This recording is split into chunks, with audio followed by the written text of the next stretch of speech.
کتنے آپ دیکھو گے دکان کھولے بیٹھا ہے، آپ سوچو گے کتنا بڑا مالدار ہوگا، یہ کتنا مال اس کی دکان پر ہے، اندر جا کے حال معلوم کرو گے تو خون کے آنسو رو رہا ہوگا، بتاوے گا کہ میری دکان اور مال سے زیادہ مجھ پر قرض ہے، دکان کی قیمت سے مال کی قیمت سے زیادہ مجھ پر قرض ہے۔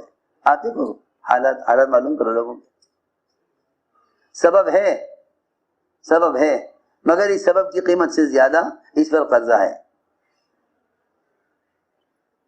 ایک پائی بھی اس کے پاس اس دکان سے نہیں ہے، اس کے قرض سے، اس کا قرض اس دکان کی قیمت اور مال سے کہیں زیادہ ہے، بیٹھا ہوا ہے امید پر، بیٹھا ہوا ہے امید پر۔ دیکھو تو صحیح کتنی سبب سے امید ہے، سبب سے کتنی امید ہے کہ قرضہ دکان کے مال اور دکان کی قیمت سے زیادہ ہے، لیکن امید پر بیٹھا ہوا ہے۔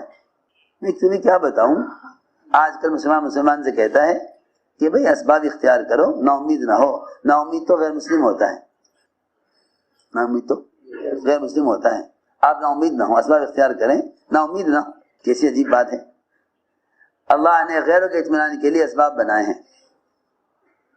اللہ نے غیروں کے اطمینان کے لیے اسباب بنائے ہیں، مسلمان انہی غیروں کے اسباب کے ذریعے سے مسلمان کو اطمینان دلا رہا ہے، کسی عجیب بات ہے۔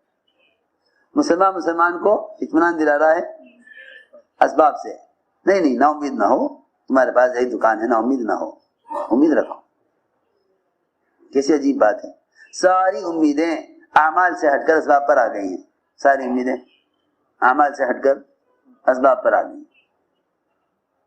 سبب ہو تو امید ہے، سبب نہ ہو تو کوئی امید نہیں ہے۔ حضرت فرماتے تھے اعمال سے امید کی ابتدا ساری کائنات کے اسباب کی انتہا کے بعد شروع ہوتی ہے۔ تو میں نے عرض کیا کہ اللہ کو کیا پیش کریں، سوال اس کا ہے، اللہ کو کیا پیش کریں، اللہ کو کیا پیش کریں، سبب پیش کریں یا عمل پیش کریں؟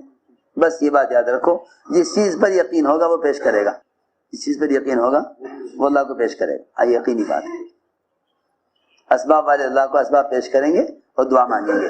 یہی وجہ ہے کہ لوگوں نے دعاؤں کو اسباب سے جوڑ لیا ہے، سبب اور دعا، حالانکہ سبب اور دعا کا کہیں جوڑ نہیں ہے، سبب اور دعا کا کہیں جوڑ نہیں ملے گا، سبب اور دعا کا کہیں جوڑ نہیں ملے گا، نہ صحابہ کی سیرت میں، نہ قرآن کی آیتوں میں، نہ صحابہ کی سیرت میں، نہ قرآن کی آیتوں میں، دعا اور اسباب کا جوڑ کہیں نہیں ملے گا، نہ صحابہ کی سیرت میں، نہ قرآن کی آیتوں میں، کہیں نہیں ملے گا۔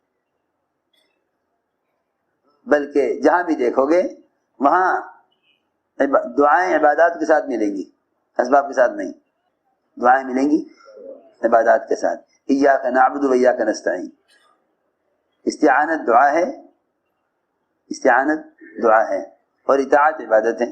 ایاک نعبد و ایاک نستعین، اللہ تیری اطاعت کرتے ہیں، تجھ سے مدد چاہتے ہیں۔ قرآن میں دعائیں ملیں گی عبادات کے ساتھ، ہم نے دعا کو جوڑا ہوا ہے اسباب کے ساتھ۔ جس چیز پر کوئی وعدہ نہیں اس کے ساتھ دعا کو نہیں جوڑا گیا، دعا کو جوڑا گیا ہے ان چیزوں کے ساتھ جن کے ساتھ وعدے ہیں۔ عمل پر وعدہ ہے، عمل کے ساتھ دعاؤں کو جوڑا ہے۔ تو جن کا یقین عمل پر ہوتا ہے وہ اللہ کو عمل پیش کرتے ہیں، جن کا یقین اسباب پر ہوتا ہے وہ اللہ کو اسباب پیش کرتے ہیں۔ اللہ کو اسباب پیش کرنا اس کی قدرت کا انکار ہے، صاف بات ہے۔ اللہ کو اسباب پیش کرنا اس کی قدرت کا انکار ہے، بہت بہت بہت ضروری بات ہے یہ۔ اے اللہ تو اس سبب سے یوں کر دے، اے اللہ میں دوا کھا رہا تو مجھے اس دوا سے شفا دے دے، نہیں، اللہ سے تم شفا براہ راست مانگو، اللہ سے شفا براہ راست مانگو۔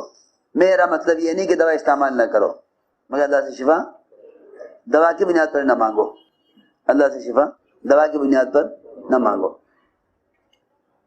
اللہ سے شفا دوا کی بنیاد پر نہ مانگو، اللہ سے نفع دکان کی بنیاد پر نہ مانگو، اللہ سے غلہ زمین کی بنیاد پر نہ مانگو۔